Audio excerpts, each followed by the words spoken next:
Hola, ¿cómo están? Bienvenidos a la Hora Liberal en Radio Agricultura. Estamos esta semana con un invitado extraordinario, Germán González, economista y consejero del Consejo Fiscal Autónomo, y además otro economista connotado, director de Horizontal. Hoy día no está Ignacio Briones, pero un reemplazo que yo creo que lo iguala o lo supera, Juan Oaj de Horizontal. ¿Cómo está Germán? ¿Cómo están, Juan? ¿Cómo están? Hola, ¿qué tal? ¿Cómo Un gusto estar acá.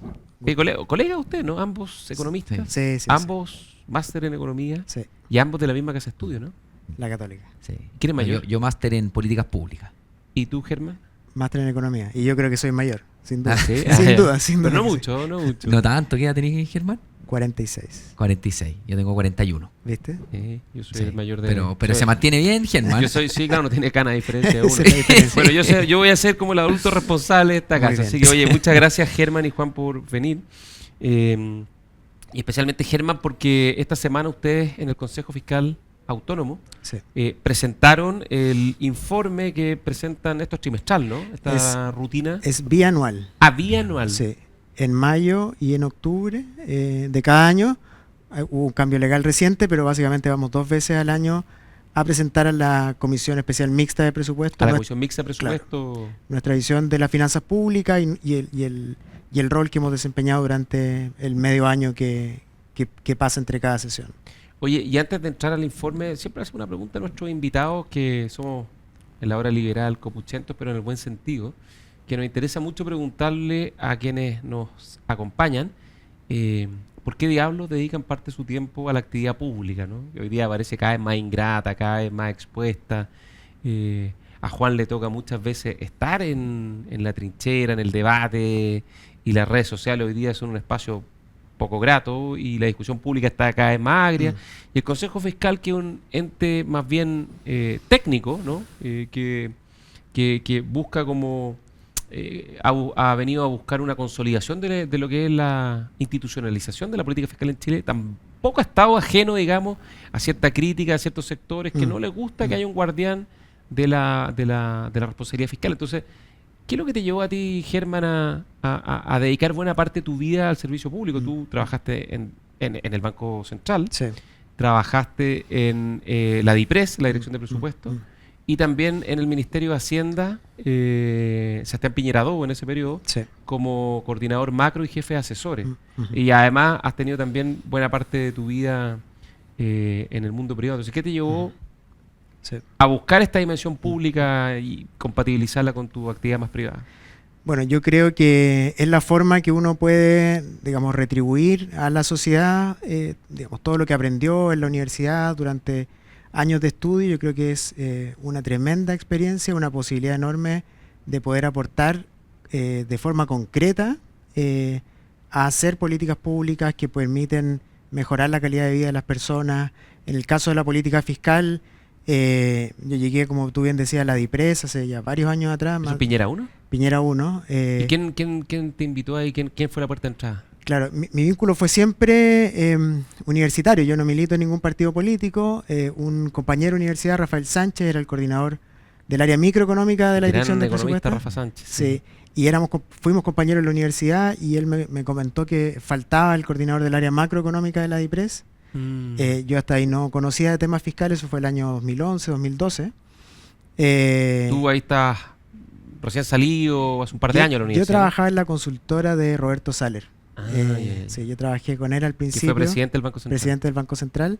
Y me pareció interesante ir. Yo conocía la política fiscal desde los cursos de macroeconomía en la universidad, esa era la vinculación. Pero es bien distinto cuando uno está donde se hacen realmente las políticas públicas.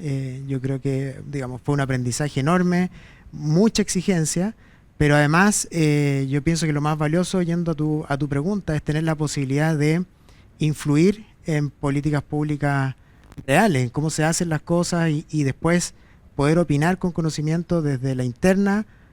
También en mi paso por el Banco Central en términos de política monetaria, cuando uno es macroeconomista especialmente, haber pasado por el Banco Central y por el Ministerio de Hacienda, creo que para la parte profesional es súper valioso, pero además, como te digo, uno aprende además de la discusión política, que son cosas que si uno no está en el sector público, me parece que es bien difícil conocer. Oye, pero este bichito del servicio público viene de la casa, algún ejemplo familiar, o es más bien una cosa que se dio espontáneamente, media circunstancialmente en tu Sí. vida.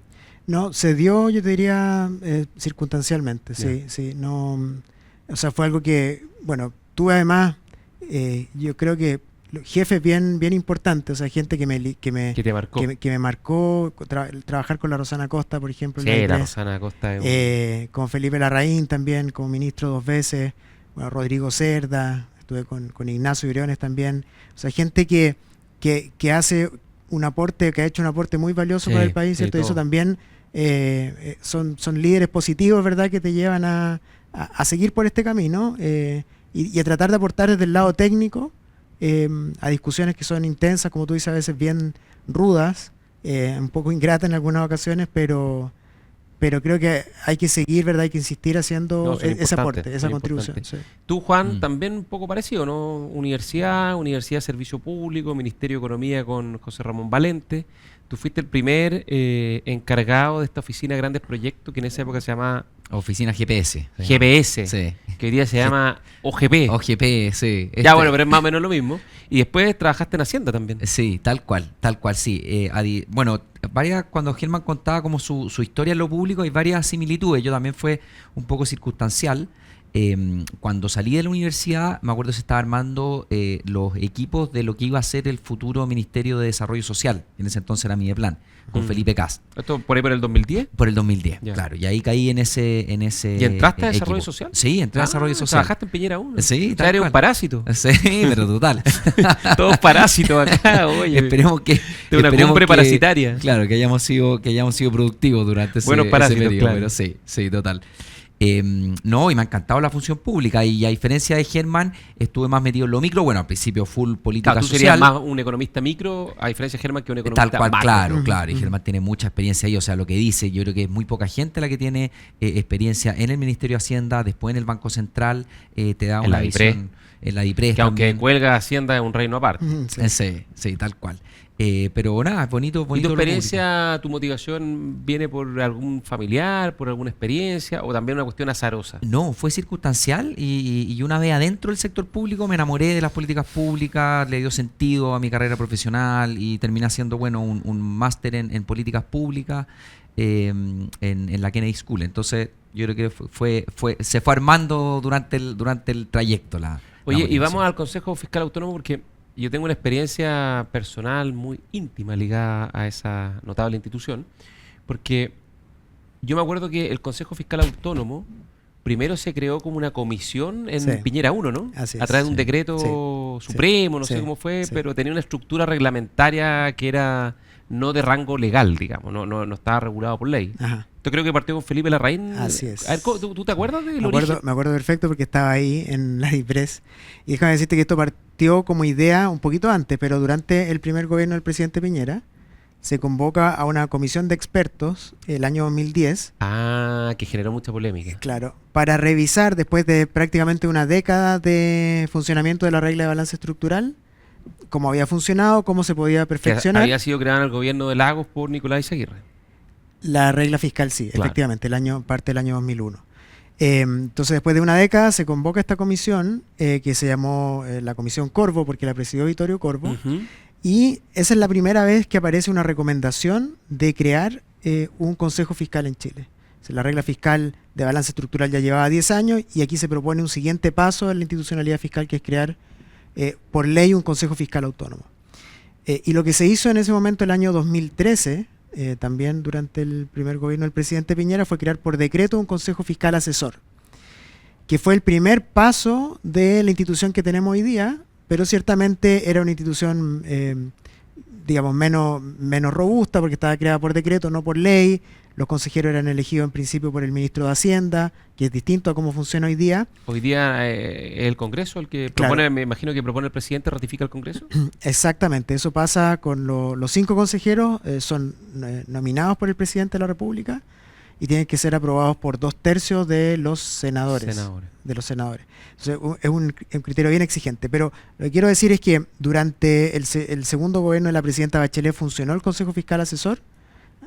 Yo fui parte de ese consejo como consejero que era un consejo convocado por el ministro, muy distinto al actual, pero fue el primer paso de lo que tenemos Pero hoy tú día. ya fuiste parte de ese consejo. Sí. Ya.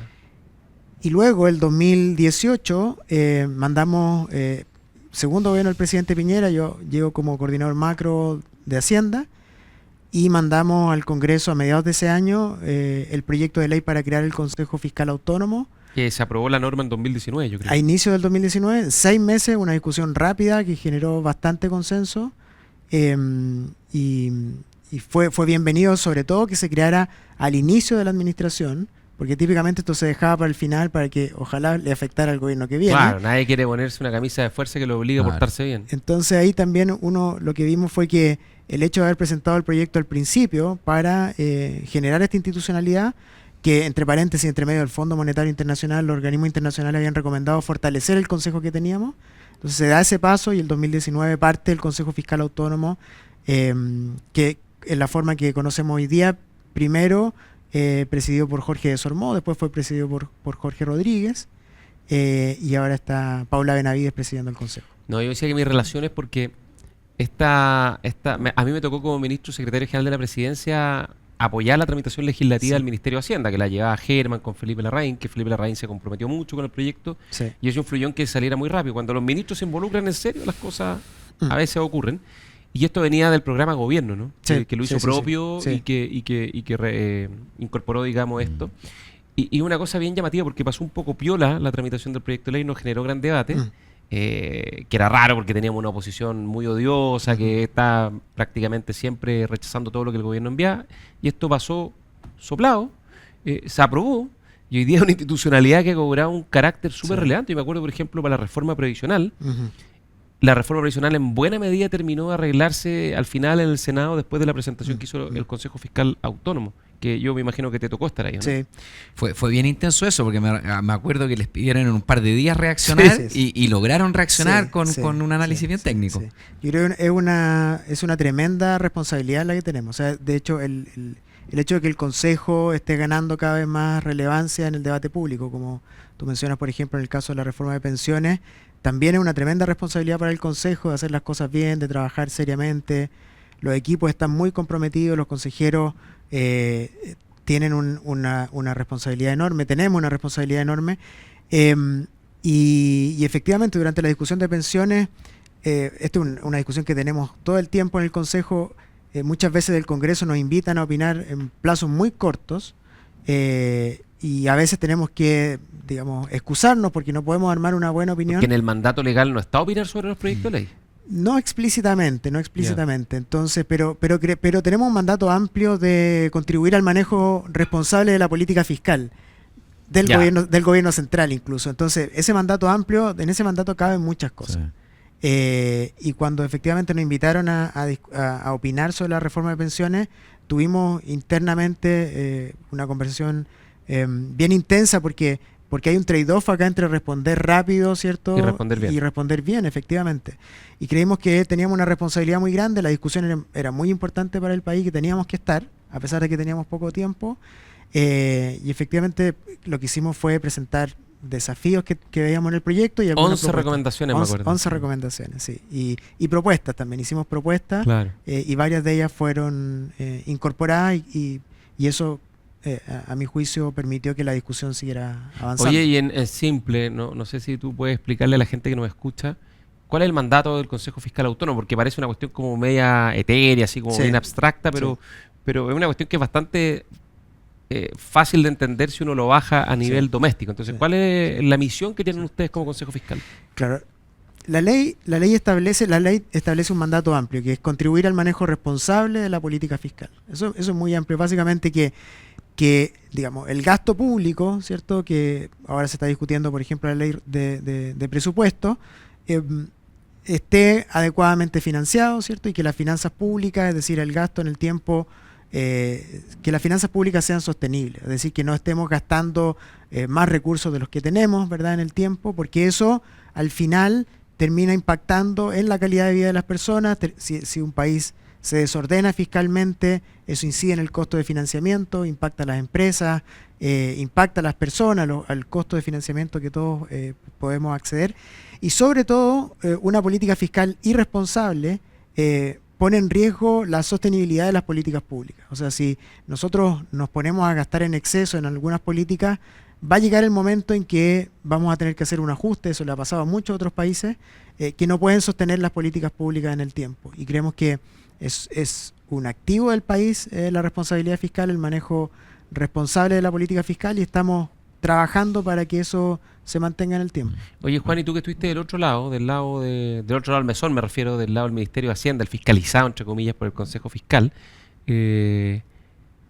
¿cuánto se mosqueaban o cuánto te incomodaba un poco este rol como de watchdog, como de guardián, digamos, del Consejo Fiscal? Porque en el fondo la autoridad lo que no quiere es que la controlen mucho, pues eso es como una cosa de la naturaleza humana y particularmente de las instituciones públicas, que nadie quiere tener ahí como al Pepe Grillo permanentemente diciéndote, oye, estáis mal, ojo, atención, haz mejor tu trabajo. Claro, no, incomoda y está muy bien que incomode.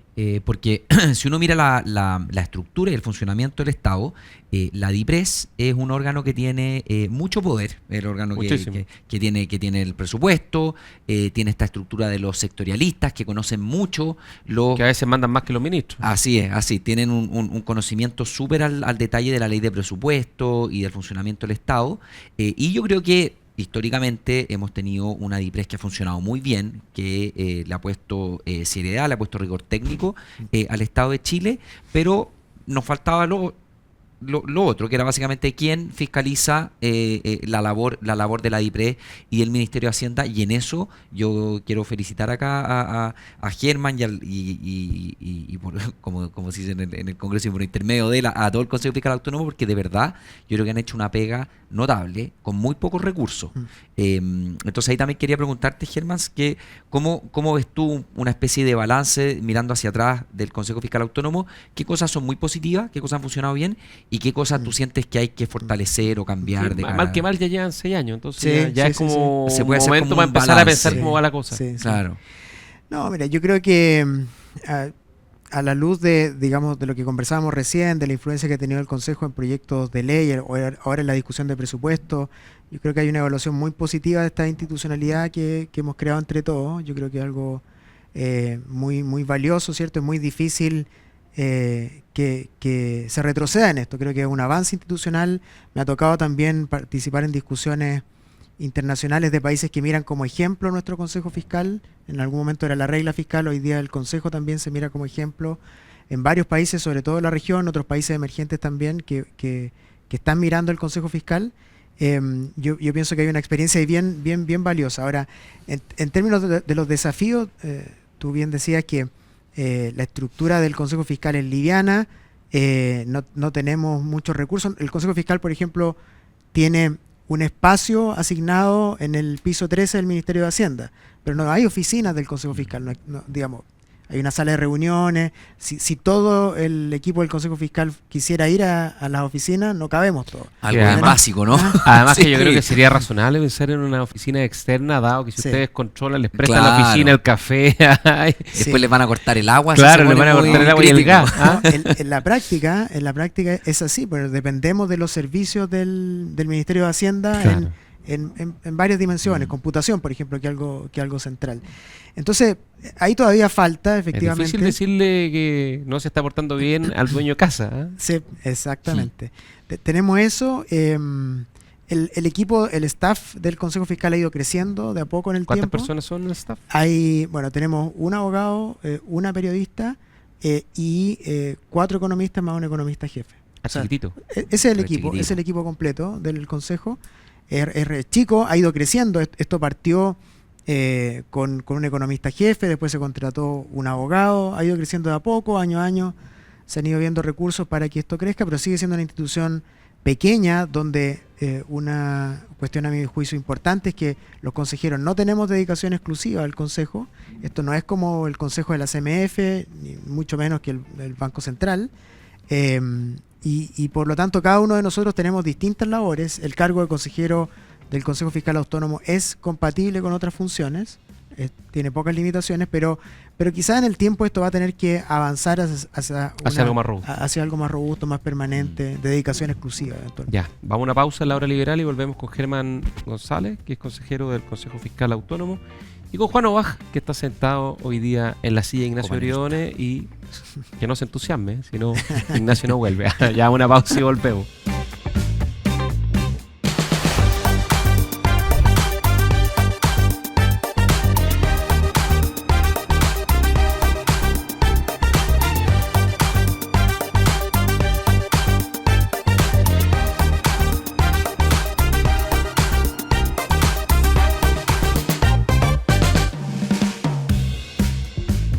Estamos de vuelta en la hora liberal en Radio Agricultura, Agricultura TV, en todas nuestras plataformas. Nos pueden escuchar en podcast, en Spotify, nos pueden ver en YouTube, nos pueden ver en televisión por cable o escucharnos por la radio, que siempre es el medio de comunicación más querido y más valorado por todos los chilenos. Y ustedes, Germán, presentaron esta semana su informe bianual que hacen ante la Comisión Mixta de Presupuesto el día 15 de octubre. Y yo estuve revisando el informe y es bien llamativo porque estos informes suelen ser cuidadosos en las cosas que ponen, digamos, y usan, los mensajes los pasan a veces solapadamente, y aquí hay mensajes con mucha claridad y con mucha nitidez se expresan las recomendaciones del Consejo Fiscal Autónomo respecto al rumbo de la política fiscal de nuestro país, que hoy día es conducida por el Ministerio de Hacienda y por el actualmente ministro de Hacienda, el ministro Grau, ¿no? Que entre paréntesis esta semana estuvo en ENADE y su discurso fue bien autocomplaciente, ¿no? Es decir, oye, mira, hemos ordenado la casa desde el punto de vista de la política fiscal, esta cuestión iba para allá, ahora va para acá, y hemos puesto las cuestiones en orden. Y cuando uno revisa el informe que ustedes fueron a presentar ante el Congreso, voy a hacer unas citas textuales para no interpretarlo, ¿no? Se menciona que este año nos aprontamos a tener un tercer año consecutivo de incumplimiento de la meta fiscal, de la meta de balance estructural, que además el plan de acciones correctivas que se comprometió para poder cumplir la meta, cito entre comillas, no ha avanzado según lo comprometido. De hecho, había un plan de ajuste fiscal de 0,58 puntos del PIB y lleva solo 0,16%, es decir, la diferencia más o menos debe ser unos 1.200, 1.300 millones de dólares de ajuste que no se han realizado. Y adicionalmente se agrega una cosa que es un poquito inquietante, que estamos exponiéndonos a un estrés fiscal prolongado y que esto nos lleva a enfrentar un riesgo de que nos acerquemos al nivel de deuda pública, al nivel de prudencial, ¿no? Que es un 45%, hoy día estamos en 42, 43 y 45% de deuda, es decir, que Chile debe, el Estado, digamos, debe el 45% del PIB, ¿no? Eso se considera que puede tener ya un efecto mucho más complejo, ¿no? Y de hecho, en alguna parte por ahí leí que se pronostica que hay una probabilidad del 50% que el 2027 pasemos ese umbral de riesgo. No sé, pues, ¿cuáles son tus impresiones con un poquito más de detalle de este panorama, ¿no? Que sea se ve algo sombrío. Sí. Efectivamente, o sea, lo que tú dices es completamente cierto, y tratando de tomar un poco el punto del ministro Grau, la política fiscal estuvo muy estresada naturalmente durante la pandemia, ¿cierto? Claro. Al final del gobierno anterior. A este gobierno le correspondió el 2022 hacer un ajuste fiscal muy importante, que estaba aprobado en la ley de presupuesto, pero este gobierno lo tuvo que ejecutar. Y por lo tanto ahí hay un punto que... O sea, el mérito es que lo cumplieron, Exacto, ese ajuste que dejó el gobierno anterior. Sí, que era un ajuste bien importante del gasto, se cumplió. Y cuando uno mira los 3 años siguientes de esta administración, lo que ve es, tal como tú dices, que se han incumplido las metas fiscales de balance estructural. ¿Y eso por mayor gasto o por menores ingresos? Porque es distinto si es mayor gasto a si es menor ingreso. Claro. Sobre todo porque los ingresos han sido estimados y han sido menores a lo estimado en realidad. Y el ajuste del gasto ha sido insuficiente para cumplir la meta, dado los menores ingresos que se han dado. El año pasado eso fue bien sintomático. El Consejo Fiscal lo advirtió durante harto tiempo, que las proyecciones de ingresos eran muy altas, eran difíciles de cumplir, fue lo que terminó ocurriendo. Y esta combinación de que el gasto no se ajusta, ¿verdad?, para cumplir la meta, los ingresos son menores, el gasto no se ajusta, termina en estos incumplimientos. Tal como tú decías, este año va a ocurrir algo parecido. Se hizo un presupuesto con una meta de balance estructural de 1,1% del PIB de déficit estructural, y las propias proyecciones de Hacienda muestran que vamos a terminar este año cerca de el doble de esa meta. Y Que un punto más para que la gente tenga una idea, suena poco, y dice, 1%, 3.000 millones de dólares. sí, 3.500 millones de dólares de mayor déficit estructural. Y cuando uno mira la composición, ¿qué fue lo que pasó acá? Ingresos, gastos. Bueno, los ingresos desde la ley de presupuesto de este año hasta ahora se han ajustado a la baja en más de 4.400 millones de dólares. Y el gasto se ha ajustado a la baja en 1.300 millones de ¿Y dólares. los menores ingresos por menor recaudación de impuestos? Principalmente sí. O sea, se sobreestimó la capacidad del fisco de recaudar impuestos. Así es. Sobre todo eso, también hay algo con ingresos provenientes del litio, pero principalmente tiene que ver con recaudación de tributaria de contribuyentes no mineros. Esto es algo que se arrastra desde el año pasado. El año pasado se hizo un presupuesto con un cierre del 2024 que tenía ingresos muy optimistas. La discusión de este año, si ustedes recuerdan, el presupuesto de este año parte con un acuerdo en el Congreso para hacer un ajuste fiscal por 0,16% del PIB. Eso se materializó, el acuerdo en el Congreso, pero eso no fue suficiente y estamos terminando hoy día con un Más déficit endeudado. estructural mayor, que claro, parte de este déficit se financia con deuda pública. Oye, Juan, y a ti te ha tocado ser parte del debate de las campañas presidenciales. Las dos candidaturas más fuertes de la derecha, la de Evelyn Matei y José Antonio Kast, están proponiendo reducir el gasto fiscal. En el caso de José Antonio Kast, una rebaja gigantesca que muchos dicen, oye, ojo que esa cuestión no es viable, sin recortar beneficios sociales, en torno a 6.000 millones de dólares creo que en 18 meses. 18 meses. Ujú. Y la candidatura de Evelyn Matei también habla de en torno a los 2.000, ¿no? 2.000 al año, claro. Ya, pero raya para la suma, más allá del monto, hay que ajustarlo. Mm. Y de hecho el informe del Consejo Fiscal Autónomo dice que en la práctica el próximo gobierno no tiene ninguna holgura. Entonces, ¿cómo se materializa un programa de gobierno? Porque todos quieren hacer cosas, si es que no tienes presupuesto para hacer realidad o concretar tus compromisos, no tus prioridades. Sin duda, es súper complejo. Yo creo que estamos en la etapa fiscal más compleja desde la vuelta a la democracia. Y por Así eso, tanto. sí, de todas maneras, yo creo que sí, sin duda. O por lo menos de los últimos 20 años. Y por algo el Consejo Fiscal Autónomo ha denominado a esta etapa en que estamos de estrés fiscal prolongado, Sí. estrés fiscal crónico, algo así, porque es algo estructural. O sea, yo creo que en este gobierno efectivamente no se han cumplido las metas fiscales, las metas de balance estructural en años que no hay crisis, y yo creo que el 2024 nos pegamos el desvío más grande en un año en que no haya habido crisis. Pero si uno mira la serie larga de los últimos 17 años, creo que en 15 Así no se ha cumplido la regla de balance estructural. Entonces, este es un tema de fondo, sistemático, del Estado de Chile. Está dañada la credibilidad de la regla fiscal en Chile, ¿no? En tu opinión, Juan. Yo creo que sí, me encantaría después escuchar bien a Germán. Yo creo que sí, porque una regla que sistemáticamente no se cumple, se daña, y obviamente vemos como gobierno tras gobierno tenemos que ir ajustando. Claro, es como en la carretera que dice máximo 120 kilómetros por hora, pero si tú te pasas todo el tiempo, quiere decir que Sí. nadie lo cumple, no es la O la velocidad suscripción máxima. al gimnasio todo el lunes y después no voy Después nunca. no- y ¿Cómo, y cómo voy lo renovando. ven ustedes en el Consejo el tema de la regla fiscal? ¿Hay un cierto deterioro, una erosión de su credibilidad? Estamos en la pelea porque eso no se produzca, pero sabemos que hay un riesgo importante de pérdida de credibilidad. Hemos dicho reiteradas ocasiones que estos incumplimientos, eso es uno de los efectos que genera, el riesgo sobre la credibilidad de la regla fiscal. Cuando uno habla con gente del sector privado, inversionistas, efectivamente empiezan a dudar. Imagínate después de 3 años que la meta no se cumple, ¿por qué voy a creer que se va a cumplir el próximo año? Entonces, cuando se producen estos incumplimientos hay riesgos sobre la credibilidad y también sobre la sostenibilidad fiscal. El hecho de que el gasto crezca, digamos, más que la capacidad que tiene el país para generar ingresos, que son estos ingresos estructurales, empieza a generar una dinámica de la deuda que ¿Cuánto era la deuda al comienzo de este gobierno? era, el 2021 era 36% del Y PIB. hoy día es 43. Así es. Sí. Y ahí el El 2004 era 4%, no El sé. 2009 era 4%. El 2009 era 4%. Ese fue el El piso, punto sí, más bajo. sí, ¿no? ¿Y el 90 cuánto era?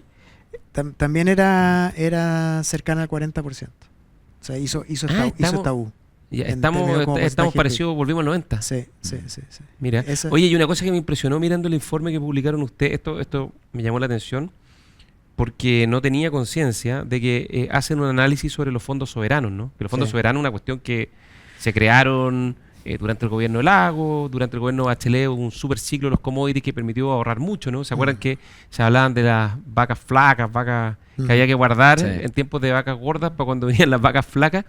Y que el expresidente Frey, que iba a ser candidato, decía, no, hay que gastar la plata, no se la podemos dejar a Piñera, porque si gana la elección, ¿cómo le vamos a dejar tanto? Bueno, en fin, se dio toda una discusión. Sí.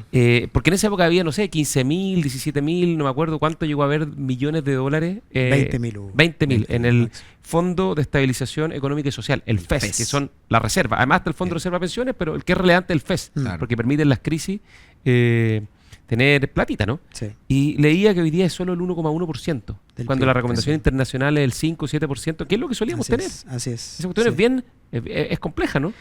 Es muy compleja, es parte del escenario de estrechez fiscal que tenemos hoy día, ¿cierto? No es solo que se incumpla la meta de balance estructural, que la deuda esté cerca del nivel prudente, sino que también hemos agotado los ahorros. Estos ahorros, tal como tú decías, se crearon en la Ley de Responsabilidad Fiscal del año 2006. El país ahorró en estos fondos durante el superciclo del cobre a inicio de los 2000. Llegamos a tener antes de la crisis financiera global en el FES 20.000 millones de dólares. Y ahora nos quedan, ¿cuánto? ¿3.000? 3.800 millones aproximadamente. Mira, Ocupamos buena parte del FES durante la crisis financiera global, otra parte durante la pandemia, y entonces solo hemos tenido historias desde la crisis financiera global, que cuando hay un punto de inflexión en la política fiscal, porque parten estos déficits, parte la trayectoria creciente de la deuda y además parte el uso de los fondos soberanos. Hemos tenido solo gasto. gasto, retiro, hemos tenido algunos Sí, periodos de aporte. Y eso es delicado, ¿no? Porque en el fondo, claro, alguien podría decir, oye, pero a lo mismo tener esa plata ahorrada si tú puedes salir a endeudarte. Pero el problema es que si hay una crisis económica y el crédito, el acceso al crédito se vuelve más restrictivo o más caro, va a ser difícil responder con la agilidad, por ejemplo, que respondimos en la crisis subprime, donde el Estado de Chile, el gobierno pudo reaccionar súper rápidamente, lo mismo en la pandemia. Y a eso, Gonzalo, y me gustaría añadir lo siguiente. Hemos tenido retiros del FES, hemos tenido aportes, pero no queda claro muy bien cuáles son los criterios, cuál es la normativa para hacerlo. Y entiendo que ahora este gobierno ingresó un proyecto de ley para normar estos retiros y estos aportes, porque parece como bien razonable que existe una norma, ¿no es cierto? Que no se pueda retirar si es que no hay alguna crisis de por medio. Claro que lo ingresan ahora, que ya no es para ellos. Bueno, el año pasado hubo un uso del FES que fue en un año de no crisis, digamos, que también es algo que el Consejo en su momento criticó. Fue aprobado en la ley de presupuesto el uso del FES el año 2024, y efectivamente ahora no solo las reglas de uso de los fondos soberanos, sino que también las reglas de acumulación. Tú mencionabas, Gonzalo, nosotros en el Consejo hemos citado al Fondo Monetario Internacional, que dice que deberíamos tener entre 5 y 7 puntos, estamos hablando otra vez de 15 o 20 mil millones de dólares, para tener este seguro frente a shocks externos. Ahora, para hacer eso, digamos, la vez que el periodo que tuvimos acumulación fue cuando tuvimos superávit fiscal. Y cuando uno mira las proyecciones, no se ve en el horizonte cercano que volvamos a tener superávit. Y por lo tanto, es un desafío, es un elemento que hace que nuestras finanzas públicas hoy día sean más vulnerables que lo que eran en el pasado, cuando teníamos 4 puntos del PIB de deuda, pre-crisis financiera global, 20 mil millones de dólares en el FES. Es muy distinto de la foto que tenemos hoy día, en que tenemos 10 veces la deuda que teníamos en ese momento y tenemos solo menos de 4 mil millones de dólares en el FES. Oye, vamos a poner una pausa. Nos están indicando que estamos en la hora para el corte. Solo un dato. Este 1%, para que la gente lo entienda, es simple. Un hogar supongamos, un hogar en Chile en promedio, ¿cuánto es el ingreso promedio de un hogar hoy día en Chile? ¿1 millón de pesos? Será, claro, como 1 millón de pesos. Supongámosle un poquito hogar más. que tiene un ingreso promedio de 1 millón de pesos, en el año son 12 millones de pesos. Eso quiere decir que en la cuenta corriente le quedan 120 lucas. Eso es el 1% de lo que produce en el año. En la cuenta corriente tiene 120 lucas. Por lo tanto, está muy expuesta a cualquier shock, a cualquier vulnerabilidad que pasan, digamos. Ya, una pausa y volvemos en la hora liberal.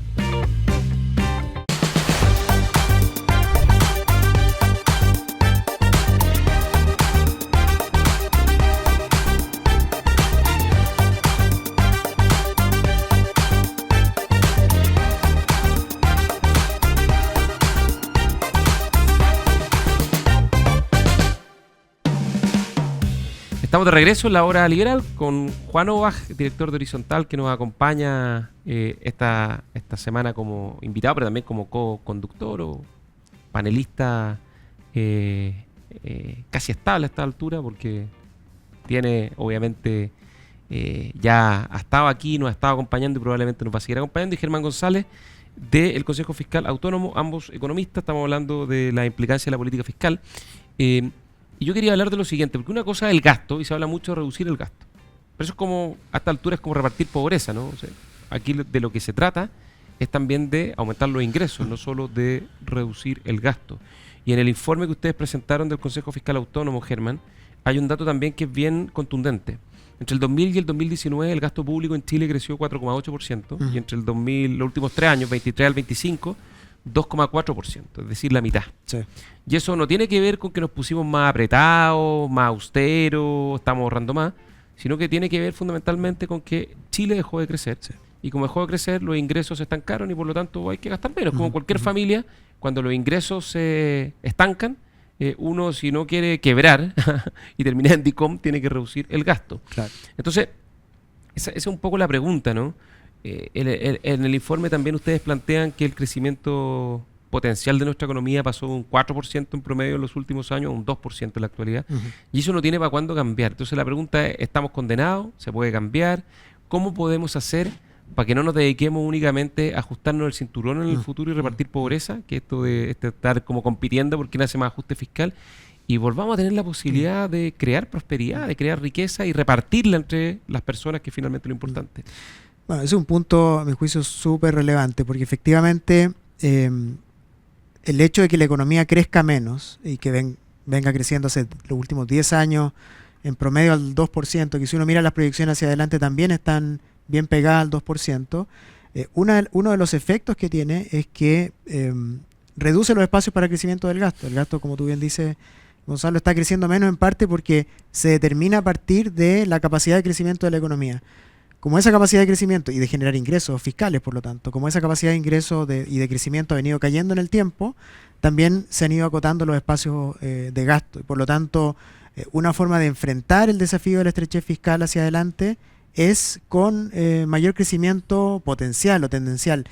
No basta para esto en un año crecer un poco más, hay que cambiar las condiciones de oferta, si tú quieres, de productividad, de formación de capital. Claro, si fuese un hogar, si fuese una casa, no basta con que uno tenga un pitutito y le entró un sueldo un poquito mayor un mes, Claro. sino que hay que tener un sueldo más alto, un ingreso más alto de manera permanente. Sí. Claro, porque esa es la lógica de la regla fiscal que tenemos en Chile desde hace 25 años, que es que si el país tiene mayores o mejores condiciones estructurales, mayor crecimiento, mayor precio del cobre, de manera permanente, eso es lo que genera mayor espacio de gasto. Y eso es lo responsable, porque el gasto muchas veces, una vez que aumentas el gasto público, es muy difícil retirarlo. Y por lo tanto, la regla fiscal nos permite gastar más siempre que tengamos mejores condiciones de crecimiento o de precio del cobre, especialmente lo que está detrás de eso. Y lo que ha ido pasando en el último tiempo es exactamente lo contrario. Ha venido cayendo la capacidad de crecimiento de la economía y por lo tanto todas las políticas que se estén empujando o que se esté hoy día pensando en el debate presidencial, en el contexto de las elecciones presidenciales, para aumentar la capacidad de crecimiento de la economía también van a generar, en la medida que se concreten, mayores espacios para gasto. Oye, Juan, tú has estado trabajando en eso y colaborando en la campaña del INMATE, ¿no? Sí, así es. Sí, ya, lo y si hemos tú pudieras decir, estado mira, estas son las, no sé, balas de plata no existen, pero estas son las 3 medidas fundamentales para poder hacer que Chile cree más valor, cree más riqueza, cree mayor prosperidad. ¿Cuáles serían esas 3 medidas del programa del INMATEI? A ver, yo creo que efectivamente, como dice Germán, yo no veo que el problema sea que Chile tiene un Estado gigantesco. Para nada. Si uno ve el tamaño del Estado de Chile, que hoy día es como 26% del PIB, en relación a nuestro nivel de desarrollo, a nuestro PIB per cápita, estamos más o menos donde deberíamos estar. Y hay una correlación positiva entre esas dos variables a nivel internacional. Mientras más desarrollados los países, tienen mayor gasto fiscal. Pero lo que necesitamos acá es crecer más. Ya tu pregunta, Gonzalo, yo creo que lo primero es volver a hacer de Chile un país atractivo para la inversión, tanto extranjera como local. Y yo creo que ahí tenemos varios desafíos. En concreto, tener un marco tributario más estable y con tasas más atractivas. En particular, la tasa de primera categoría es alta en comparación con el promedio. O sea, mayores incentivos para invertir. Así es. Eso es lo primero. Y lo segundo, estabilidad tributaria, porque llevamos demasiado tiempo con muchas reformas Y tributarias. todos los gobiernos vienen con su reforma tributaria bajo el brazo. Así es, así es. Entonces, ojalá una especie de volver a este concepto del DL600, que era este régimen de estabilidad tributaria para los inversionistas extranjeros, pero también para los locales, y hacernos cargo, creo yo, que ya hay consenso transversal en el tema de la permisología. Hoy en día hacer un proyecto de inversión en Chile, ni siquiera un proyecto de inversión, abrir un local, son trabas tras trabas, burocracia tras burocracia, que existe burocracia buena, en el sentido que es capaz de fijar estándares y que los proyectos se hagan bien, pero otra cosa los niveles ya irracionales que hemos llegado con el tema de los permisos. Entonces, yo creo que ahí hay un tema súper relevante. Y lo otro es volver a mejorar la productividad y el atractivo de Chile en sus recursos naturales, en su sector exportador tradicional. Yo creo que tenemos minería, tenemos cobre, tenemos energías renovables. Oye, como tú esta semana mencionaste. en ENADE me tocó estar ahí en algunas de las presentaciones mencionaron que Chile por primera vez, este año creo, va a pasar los 100.000 millones de dólares de exportaciones. Y Chile tiene una potencia exportadora, tenemos recursos naturales, hubo un periodo, el periodo posestallido, antes también en realidad, con este discurso anti-extractivismo, como un poco contrario a esta posibilidad de aprovechar los recursos naturales que van en beneficio del país en su conjunto, ¿no? Y eso obviamente es algo que habría que retomar. Y ustedes también, Germán, mencionan en el informe esta idea de avanzar en una agenda de fortalecimiento de la gestión y eficiencia del gasto. ¿En qué cosas concretas se podría avanzar? A ver, yo creo, ahí nosotros hacemos al final del informe un conjunto de recomendaciones. Una de estas es efectivamente pensando hacia adelante en un escenario en que hay muy poca holgura, ¿cierto? Muy poco espacio fiscal. Hacemos un conjunto de recomendaciones. Uno de ellos, por ejemplo, y quiero aprovechar de mencionarlo, es no modificar el nivel prudente de deuda, que ha estado también en la discusión. Nosotros creemos que 45% del PIB Es el techo. es un nivel, fíjate que no es el máximo, no es el máximo, pero es un nivel que el país puede mantener sin riesgo de tener problemas, ¿cierto?, en el cumplimiento de sus obligaciones, y algo que nos permitiría también enfrentar un choque externo, como conversábamos hace un rato, en la medida que los fondos soberanos se han ido agotando. Frente a la próxima crisis que tengamos, probablemente la respuesta de política fiscal va a tener que ser con más deuda, y eso nos va a llevar a niveles muy superiores de deuda pública sin tener estos ahorros que teníamos acá. Bueno, hacemos una serie de recomendaciones, una específica para este año. Creemos que todavía hay espacio para acercarnos al cumplimiento de la meta de balance estructural. Pedimos un esfuerzo en gasto corriente para este año. La ley de cumplimiento tributario también le pedimos un seguimiento mucho más cercano ahí, para ver efectivamente cómo está recaudando esa ley, porque hay mucho de la proyección de mediano plazo que depende de cuánto recaude la ley de cumplimiento tributario. Y efectivamente hacemos también un llamado a seguir con estos esfuerzos. El gobierno pidió un estudio a la OCDE, también estuvo esta comisión de gasto que hizo recomendaciones. Creemos que ese es el camino correcto, porque hacia adelante tenemos proyecciones de ingresos que son muy exigentes, y creemos que va a haber que hacer esfuerzos de contención de gasto, y por lo tanto ideas que vengan de grupos transversales como este que convocó el gobierno o de organismos internacionales son valiosas, y temas que hay que seguir estudiando en un contexto de estrechez fiscal como el que tenemos hoy día.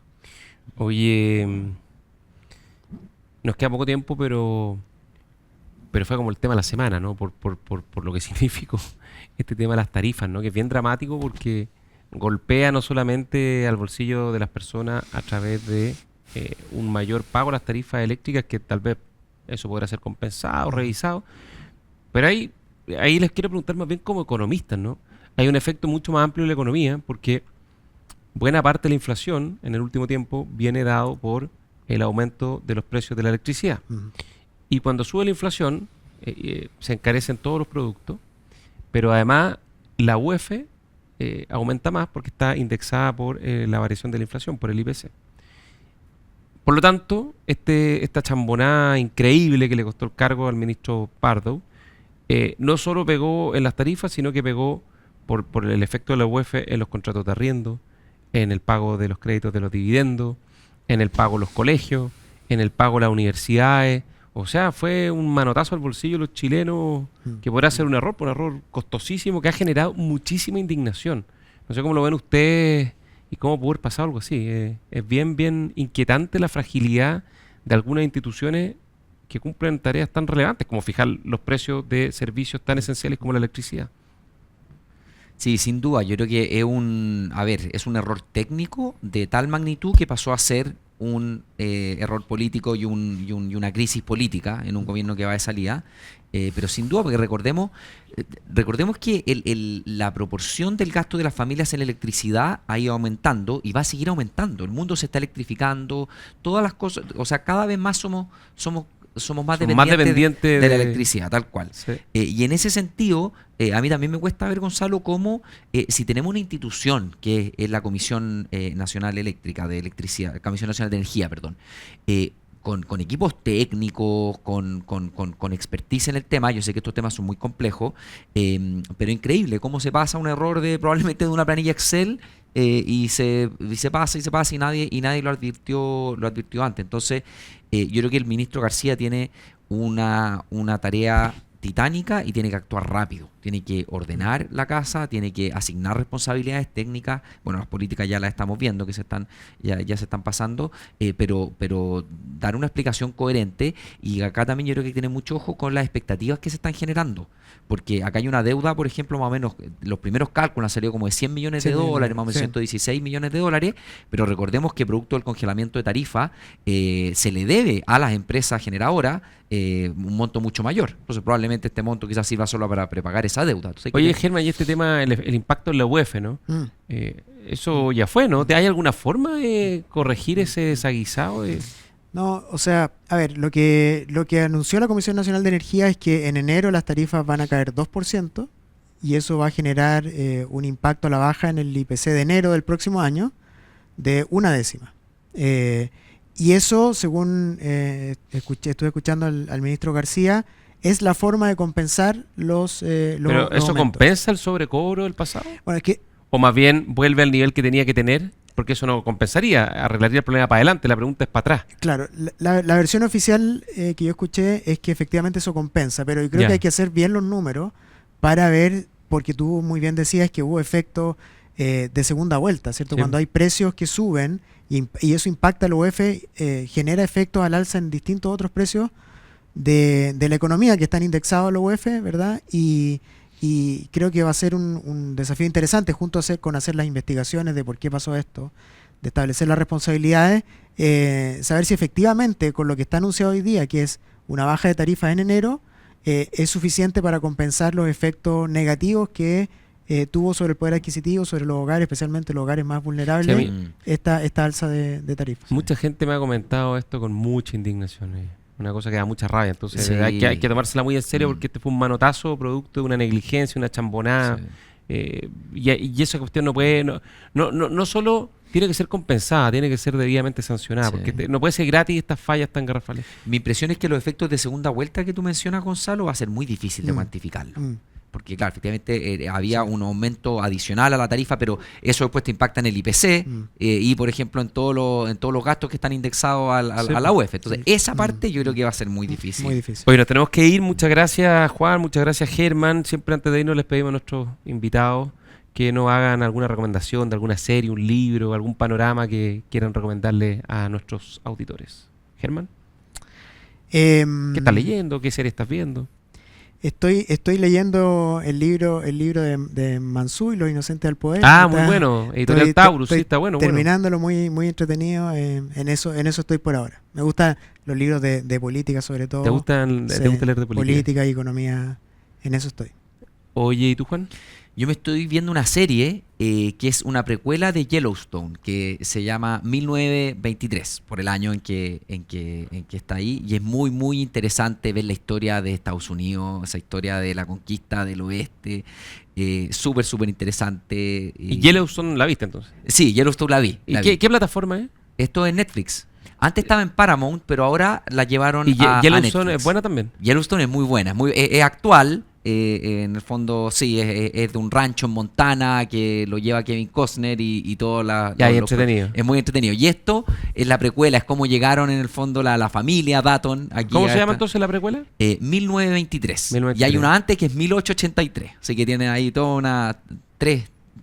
Ya, entonces Los Inocentes al Poder y 1923 en Netflix. En Netflix. Oye, yo a todo esto estoy viendo Andor, la serie de Star Wars. Y fíjate que me ha sorprendido porque soy de la opinión de que todo lo que se hizo después de la trilogía original era pésimo, de malo a muy malo. Tal vez la película Rogue One es como lo mejor que se hizo.